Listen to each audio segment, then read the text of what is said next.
kakain ngayon ng ating paboritong charan. Ayan pala. Oh, makikita. Ayan. Ayan. Kahit kung magkakamay syempre kasi hindi makakayanin pagka ano. Bakit hindi nakakamay? So, tayo ayan ganyan lang. Ayan. Challenge. Ayan oh. Ayaw po na aking kaibigan. Kasama, ako lang daw ang kakain ng. Ayan, mahihain po siya. Camera shy. Ayan.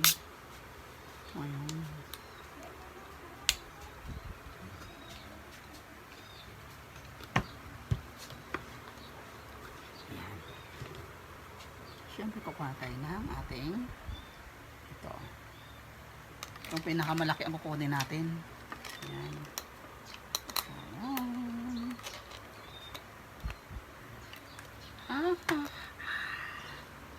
Siyempre yung ating kasamang gulay.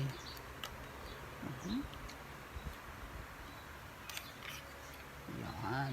Para healthy. Ayan. Saan sili ito, mami?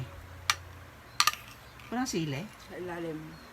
Sa ilalim ng puting ilaw. Yan. Yan po ang aking kakainin. Yan. Ayan, malaki po siya. Mamaya ito naman. Antabayanan lamang ating pagpapak sa ating. Ayan. Una-una, syempre, kailangan nakakamay. Hindi pwede dito ang ano. Hindi, tinilurin mo. Maarap.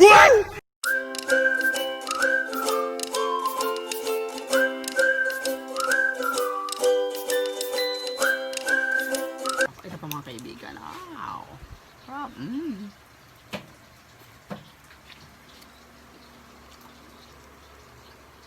Ito po yung sang.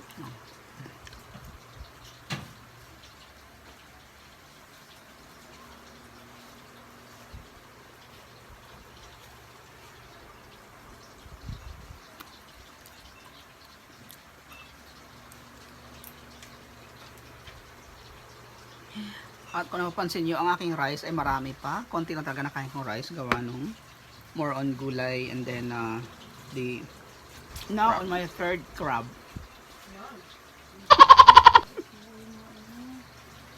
Third. Bawal?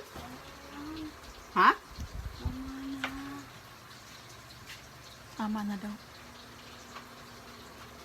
Sinaway na ako. Sige na nga, tama na.